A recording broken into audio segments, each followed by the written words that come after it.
കിടത്തിയിട്ടേ നിനക്ക് അവകാശം നമ്മൾ തീർത്തു നോക്കാൻ നിനക്ക് അവകാശം ഉണ്ടോ? നീ എപ്പോഴും അതങ്ങനെ പറഞ്ഞുകൊണ്ട് ഇരിക്കത്തില്ല. നീ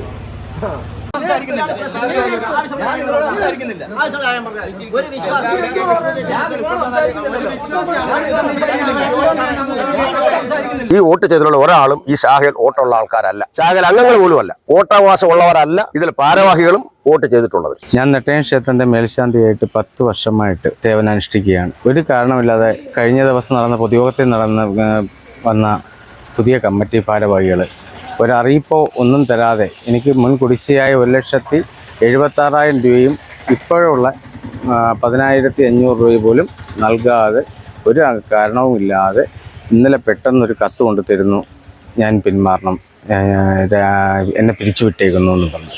ഇന്ന് പുതിയ ആൾ വന്നിട്ടുണ്ടെന്നാണ് അവരറിയിച്ചത്. അത് പ്രകാരം ഞാൻ പുനലൂർ SNDP യൂണിയനുമായിട്ട് ബന്ധപ്പെടുകയും അവരിവരെ ബന്ധപ്പെട്ട് അവർ ഒരുവിധ ഒത്തുതീർപ്പിന് തയ്യാറല്ല എന്നും ഞാൻ ഈ ക്ഷേത്രത്തിൽ തുടരുന്നത് അവർക്ക് ഇഷ്ടമില്ല എന്നുമാണ് അവർ പറയുന്നത്.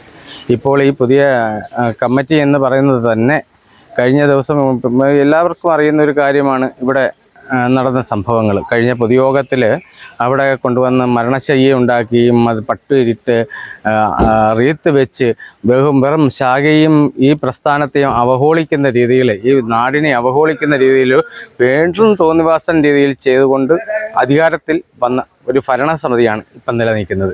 ഈ ഭരണസമിതി ഇന്നലെ വൈകുന്നേരം 6:30 എന്നെ പിരിച്ചുവിട്ടുമെന്ന് പറഞ്ഞ് 7 മണിയായപ്പോഴാണ് പൂജ തീർന്നത്. 7 മണിക്ക് അവിടെ ചെന്ന് ചാവി കൊടുക്കണം, പിറ്റേ ദിവസം വരുമ്പം തരാം, അതായത് ഇന്ന് രാവിലെ വരുമ്പം തരാം എന്ന് പറഞ്ഞുകൊണ്ട് മേടിച്ചിട്ട് ഒരു ദയവുമില്ലാണ്ട്, ഒരു മുന്നറിയിപ്പോ കാര്യങ്ങളോ ഒന്നുമില്ലാണ്ട് തന്നെ എന്നെ ഇന്നലെ പിരിച്ചുവിടുകയാണുണ്ട്. ഇന്ന് മുതൽ പ്രവേശിക്കേണ്ട എന്നും പറഞ്ഞിട്ട് ആണ് പിരിച്ചുവിട്ടത് എന്ന് ഒരു അറിയിപ്പുണ്ടായിട്ടില്ല. ഈ 10 കൊല്ലം ഞാൻ ഇവിടെ കിടന്ന് കഷ്ടപ്പെട്ടാണ് ഈ അമ്പലം ഉണ്ടാക്കിയത്. ഞാൻ മുൻ ഭരണസമിതിയിലുള്ള അംഗങ്ങൾ നല്ല രീതിയിൽ തന്നെ ഈ പറയുന്ന ഇപ്പം വന്ന ഒരു വ്യക്തികൾക്ക് ഇതിനകത്തൊരു കല്ലിൻ്റെ വക പോലും എടുത്തു വെച്ചിട്ടില്ല. അത് ഉറപ്പിച്ച് ഞാൻ പറയാം. ഈ നാട്ടുകാരുടെ ആടുവാണെങ്കിലും ചോദിച്ചോ. കാരണം വെച്ചാൽ ഒരു കല്ലിൻ്റെ വകയുടെ ഉപകാരം ഈ അമ്പലത്തിലേക്ക് ഒരു പൂജയോ വിളക്കോ കാര്യാദികളോ ഒന്നും ചെയ്യാത്തവരാണ് ഇപ്പോൾ ഈ ഭരണസമിതി വന്ന് ഈ തോന്നിവാസങ്ങൾ കാണിക്കുന്നത്. 1,76,000 രൂപ പഴയ കുടിശ്ശികയും ഇപ്പോഴത്തെ കുടിശ്ശിക 10,500 രൂപയുണ്ട് തരാൻ.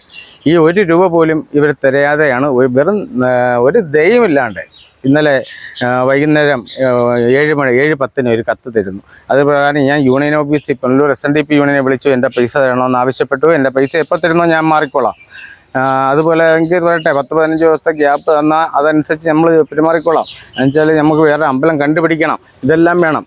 ഇത് പെട്ടെന്ന് ഒരാൾ വന്ന് പെട്ടെന്ന് അങ്ങ് രാജിവെച്ച് പോവുക എന്ന് പറയുന്നത് എന്തിൻ്റെ ഇതിലാണെന്ന് നമുക്കറിയാം. ഈ ഒരു കാരണത്താൽ ഞാൻ രാവിലെ മുതൽ ഇവിടെ വന്നിരിക്കുകയാണ്. ഞാൻ ഇവിടെ പ്രതിഷേധിക്കുക തന്നെ ചെയ്യുകയാണ്. ഇവിടെ ഇരിക്കുക, എനിക്ക് മഞ്ഞപ്പെട്ടിടാനോ റീത്തിടാനോ ബോഡിയായിട്ട് കിടക്കാനോ ഒന്നുമല്ല.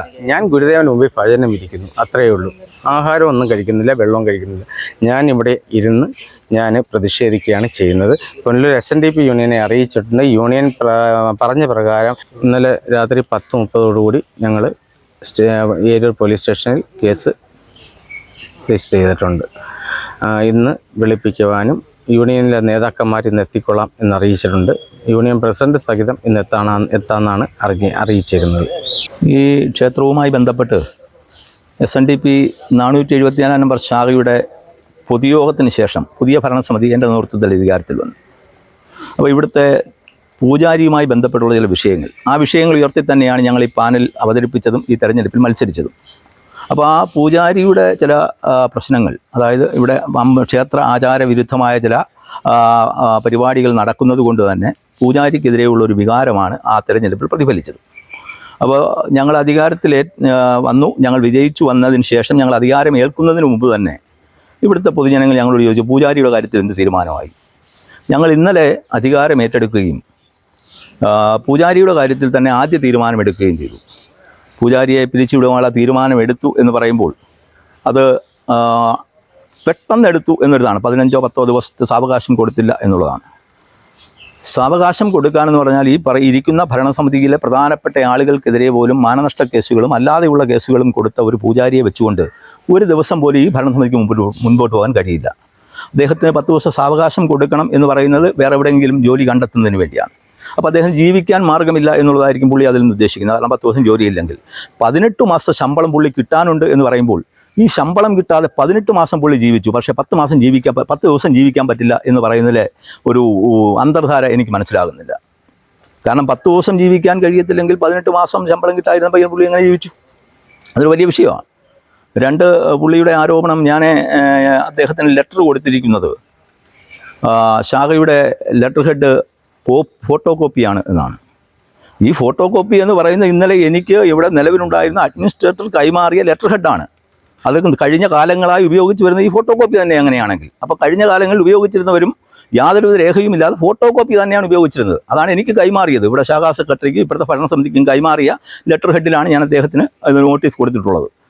എനിക്ക് പുതുക്കി അടിക്കേണ്ട കാര്യം വരുമ്പോൾ ഞാൻ പുതുക്കി അടിക്കാം. പക്ഷേ ഇപ്പോൾ നിലവിൽ എനിക്ക് കൈമാറിയ രേഖയിലാണ് കൊടുത്തിട്ടുള്ളത്. പിന്നെയുള്ളത് പൂജാരിയുടെ ശമ്പളവുമായി ബന്ധപ്പെട്ട് 1.25 ലക്ഷം രൂപ പുള്ളിക്ക് കുടിശ്ശികയുണ്ട് എന്നുള്ളതാണ്. ഇന്നലെ എനിക്ക് കൈമാറിയ, അല്ലെങ്കിൽ ശാഖാ സെക്രട്ടറിക്ക് കൈമാറിയ, ഞങ്ങളുടെ ഭരണസമിതിക്ക് കൈമാറിയ കണക്കുകളിലും രേഖകളിലും പൂജാരിയുടെ ശമ്പളമോ ഇതുവരെയുള്ള വരവ് ചെലവ് കണക്കുകളെ പറ്റി കൃത്യമായി ഒന്നും പറയുന്നില്ല. അതിന് കണക്കുകൾ പോലും ഞങ്ങൾക്ക് തന്നിട്ടില്ല. ഞങ്ങളുടെ കയ്യിൽ കിട്ടാത്ത ഒരു കണക്കിൽ പുള്ളിക്ക് ശമ്പളം കൊടുക്കണം എന്ന് പറഞ്ഞാൽ ആ കുടിശ്ശിക കൊടുക്കാൻ ഞങ്ങൾ ബാധ്യസ്ഥരല്ല. പുള്ളി നിയമപരമായ പോരാട്ടം നടത്തിക്കോട്ടെ, നിയമപരമായി നേരിട്ടോട്ടെ. പിന്നെ പുള്ളിയുടെ മറ്റൊരു ആരോപണം, പുള്ളിക്ക് ഇപ്പോൾ ഒരു 10,500 ഇപ്പോഴത്തെ ശമ്പളം കൊടുക്കാനുണ്ട് എന്നാണ്. ഞങ്ങളത് വൗച്ചർ എഴുതി അവിടെ വെച്ചിരിക്കുകയാണ്. പുള്ളി വന്ന് ഒപ്പിട്ട് പൈസ വാങ്ങിക്കുന്ന ചടങ്ങ് മാത്രമേ അതിലുള്ളൂ. മറ്റ് കാര്യങ്ങളിലേക്ക് ഒന്നും ഇപ്പോൾ കടക്കുന്നില്ല. എന്തായാലും ഇതുമായി ബന്ധപ്പെട്ട് ഒരു കാര്യം കൂടി, ഇദ്ദേഹം പോലീസ് സ്റ്റേഷനിൽ ഇപ്പോൾ പരാതി കൊടുത്തിട്ടുണ്ട്. ഇന്നലെ രാത്രിയിൽ തന്നെ കൊടുത്തു എന്നാണ് പോലീസ് സ്റ്റേഷനിൽ തന്നെ വിളിച്ചപ്പോൾ പറഞ്ഞത്.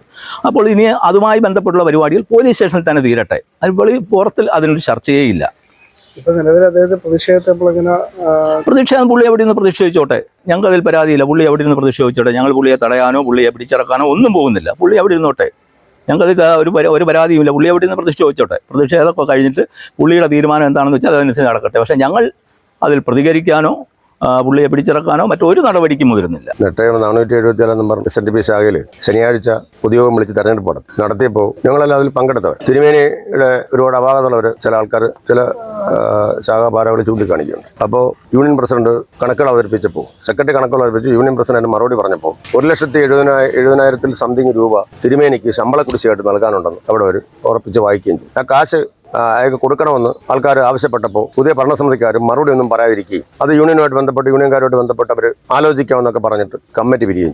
10 വർഷമായിട്ട് തിരുമേനിയുടെ കയ്യിൽ 10 വർഷം വരത്തെ അയാൾ ജോലി ചെയ്യുന്നതിൻ്റെ ഒരു പേപ്പറുണ്ട്. 10 വർഷമായിട്ട് ഈ ഗുരുവന്ദരത്തിൽ ജോലി ചെയ്യുന്ന, ഈ ക്ഷേത്രത്തിൽ പൂജ നടത്തുന്ന ആളാണ് അദ്ദേഹത്തിന് അത്രയും നാളത്തെ ശമ്പള കുടിശ്ശിക കിടക്കുന്ന കൊടുത്തിട്ടുമില്ല. അയാളൊരു തൊഴിലാളിയാണ്. അയാൾ ശരിക്കും പറഞ്ഞാൽ ചെയ്യുന്ന പൂജയാണെങ്കിലും തൊഴിലാണല്ലോ ചെയ്യുന്നത്.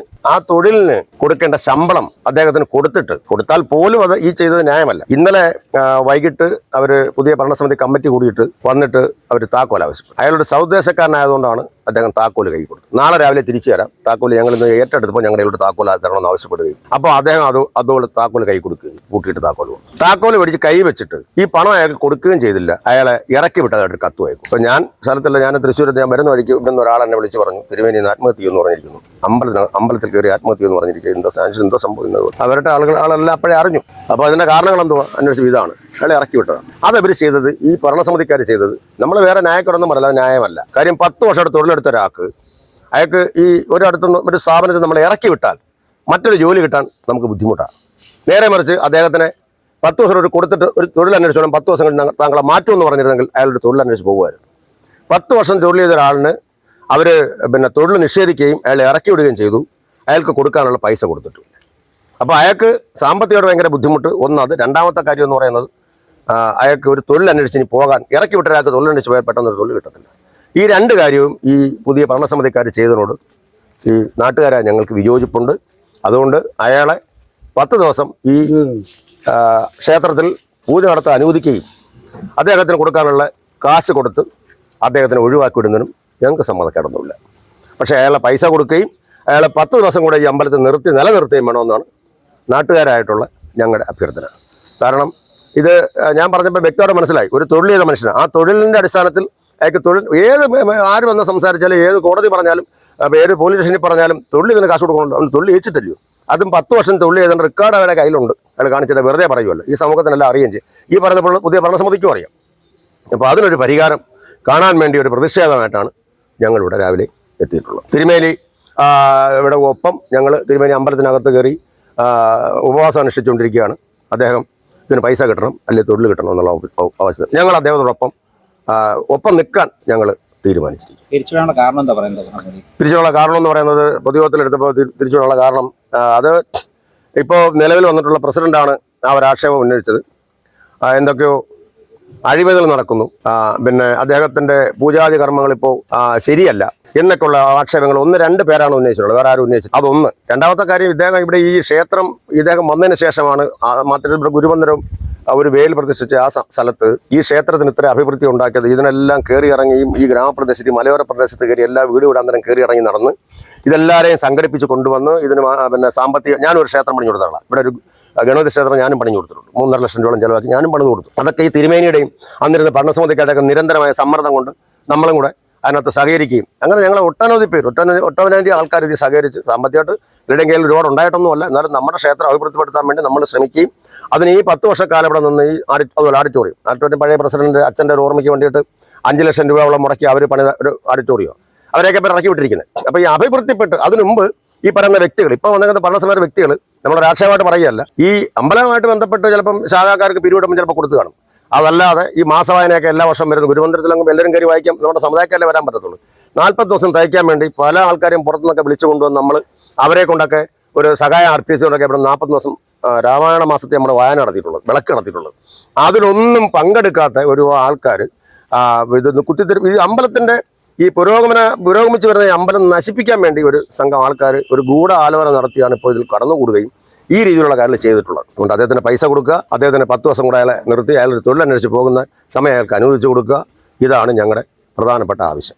യൂണിയൻ വോട്ടേഴ്സ് ലിസ്റ്റ് പ്രസിദ്ധീകരിച്ച് നമ്മുടെ ഇലക്ഷൻ നടത്തുന്ന പോലെ പ്രസിദ്ധീകരിച്ച് സ്ലിപ്പ് വോട്ടർമാർക്ക് വീടുകളിൽ എത്തിച്ചു കൊടുത്ത് വേണം ഇലക്ഷൻ നടത്താൻ. ആ ആവശ്യം ഞങ്ങൾ ഉന്നയിച്ചിരുന്നു. അതൊന്നും പാലിക്കപ്പെട്ടിട്ടില്ല. അതൊന്നും പാലിക്കപ്പെടാതെ യൂണിയൻ പ്രതിനിധികൾ വന്നിട്ട് ഇത് പിന്നെ കുറേ ആളുകളെ ഇതിനകത്ത് ഉൾപ്പെടുത്തി അവർ ഒരു വെള്ള പേപ്പർ ഈ നോട്ടീസ് പേപ്പർ കീറിയിട്ട് അതിനകത്ത് പേരെഴുതി ടിക്ക് ചെയ്യാൻ പറഞ്ഞ് കൊടുത്തുവിട്ടാണ് ചെയ്തിട്ടുള്ളത്. ഈ മാത്രവുമല്ല, ഈ വോട്ട് ചെയ്തിട്ടുള്ള ഒരാളും ഈ ശാഖയിൽ വോട്ടുള്ള ആൾക്കാരല്ല, ശാഖയിൽ അംഗങ്ങൾ പോലുമല്ല. ഈ ശാഖയിൽ വോട്ടവകാശം ഉള്ളവരല്ല ഇതിൽ ഭാരവാഹികളും വോട്ട് ചെയ്തിട്ടുള്ളത്. മുൻപ് ഇപ്പോൾ തെരഞ്ഞെടുപ്പ് ഞാൻ ഒരു 18 വർഷം ഇതിൻ്റെ പ്രസിഡന്റായിട്ട് 3 വർഷം ഇരുന്ന ഒരാളാണ്, 4-5 വർഷം ഇരുന്ന ഒരാളാണ്. അതിനകത്ത് ഒരു 10-25% ശരിയുണ്ട്. ഞാനും അത് അംഗീകരിക്കുന്ന ഒരാളാണ്. എല്ലാം നമ്മൾ അംഗീകരിക്കുന്നു, എല്ലാം അംഗീകരിക്കാതിരിക്കുന്നൊന്നുമില്ല. പക്ഷേ അയാളെ ഇത്രയും കാലം ജോലി ചെയ്ത ഒരാളെ ഒരു രാത്രി നമ്മളൊരു താക്കോലങ്ങ് മേടിക്കുക, അയാളുടെ കാശും കൊടുത്തിട്ടില്ല. അല്ല അയാളെ ഞാൻ ചോദിക്കട്ടെ, ഇറക്കി വിട്ട് കിടത്തിന് തൊഴിൽ കിട്ടാൻ ബുദ്ധിമുട്ടില്ലേ സാറേ? 10 ദിവസം ആളോട് നിർത്തിയിട്ട് പറഞ്ഞു വിട്ടിരുന്നെങ്കിൽ അയാൾക്ക് തൊഴിൽ കിട്ടില്ലേ സാറേ?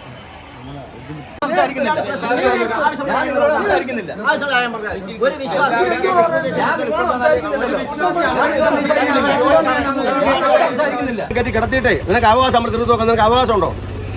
നീ എപ്പോഴും അതങ്ങനെ പറഞ്ഞുകൊണ്ടിരിക്കത്തില്ല. നീ